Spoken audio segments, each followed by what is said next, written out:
Assalamualaikum warahmatullahi wabarakatuh, teman-teman semua. Apa kabarnya?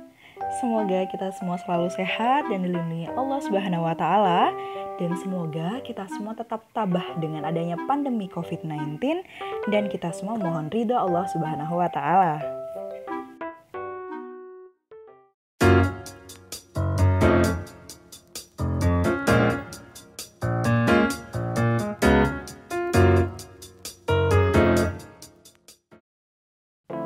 Mayoritas teman-teman pasti mengetahui kan tentang sistem ekonomi sosialis dan kapitalis.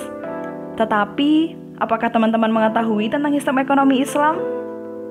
Nah, di sini saya Ayatullah Hamini akan sedikit memberikan informasi mengenai perbedaan antara sistem ekonomi Islam dengan sistem ekonomi lainnya.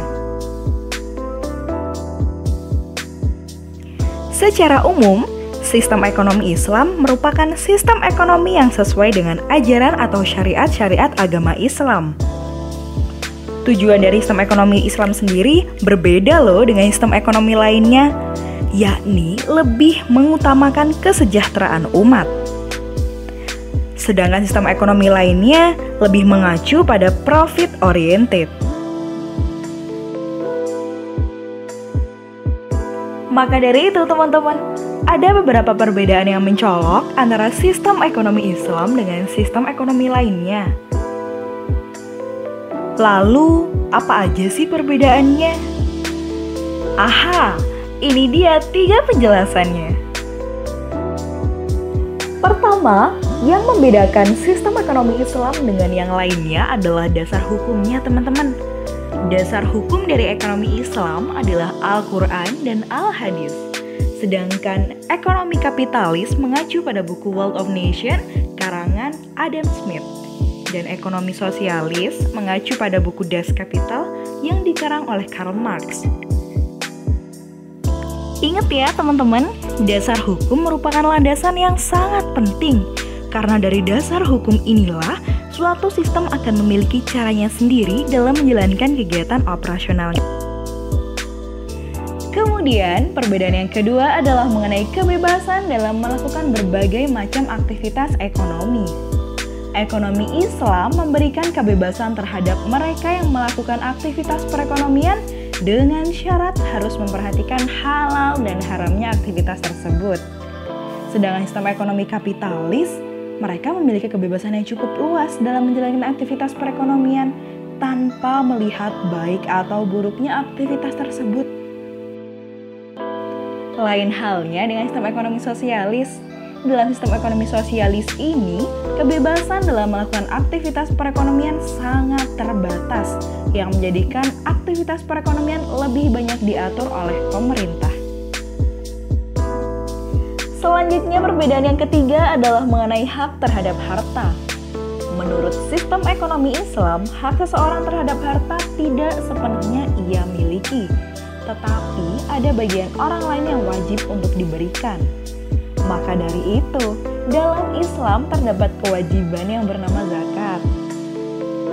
Sedangkan hak terhadap harta dalam pandangan ekonomi kapitalis memiliki pengertian bahwa harta tersebut adalah haknya sepenuhnya. Hal inilah yang sangat tidak diperbolehkan dalam Islam, karena akan menjadikan yang kaya semakin kaya dan yang miskin semakin miskin. Berbeda halnya dalam ekonomi sosialis. Mereka memiliki pandangan mengenai hak terhadap harta bahwa hak tersebut sepenuhnya dimiliki oleh negara. Nah teman-teman, setelah kita mengetahui perbedaan dalam sistem ekonomi Islam dengan sistem ekonomi lainnya, ada juga nih beberapa hal yang harus teman-teman ketahui mengenai ekonomi Islam. Dalam ekonomi Islam, ada beberapa akad-akad yang tujuannya untuk memberikan kejelasan dari suatu transaksi dan juga membantu sesama umat muslim, yang mana akad-akad ini tidak ada dalam sistem ekonomi lainnya loh. Kira-kira apa aja sih akad-akad tersebut? Baiklah, berikut penjelasannya.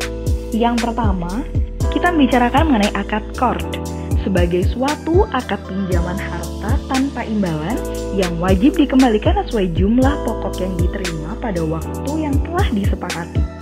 Kemudian yang kedua, ada akad ariyah, yakni izin penggunaan barang yang halal dimanfaatkan, di mana barang tersebut tetap dengan wujudnya tanpa disertai imbalan. Kemudian yang ketiga, ada akad rahan, yang mengatur mengenai bentuk penahanan harta sebagai jaminan atas suatu pinjaman. Kemudian yang keempat, ada akad wakalah sebagai akad yang mengatur mengenai pewakilan urusan kita kepada orang lain. Kemudian berikutnya, ada akad kafalah, yakni berupa bentuk jaminan yang diberikan oleh penjamin kepada pemberi pinjaman untuk memenuhi kewajiban peminjam. Selanjutnya, akad wadiah sebagai bentuk penitipan barang. Kemudian yang ketujuh, akad hibah sebagai pemberian harta milik seseorang kepada orang lain sewaktu masih hidup secara sukarela tanpa imbalan. Dan yang kedelapan, ada wakaf, yakni berupa penahanan harta untuk dikelola demi kemaslahatan umat. Dan yang terakhir adalah zakat, seperti yang sudah kita ketahui bersama, adalah bentuk kewajiban seorang muslim untuk memberikan hartanya kepada 8 asnaf ketika telah mencapai nisab dan memenuhi haul. Mungkin itu saja sedikit informasi yang bisa saya bagikan kepada teman-teman semua mengenai sistem ekonomi Islam. Kurang lebihnya mohon maaf dan terima kasih atas waktunya. Saya akhiri, wassalamualaikum warahmatullahi wabarakatuh. Sampai jumpa di video-video berikutnya.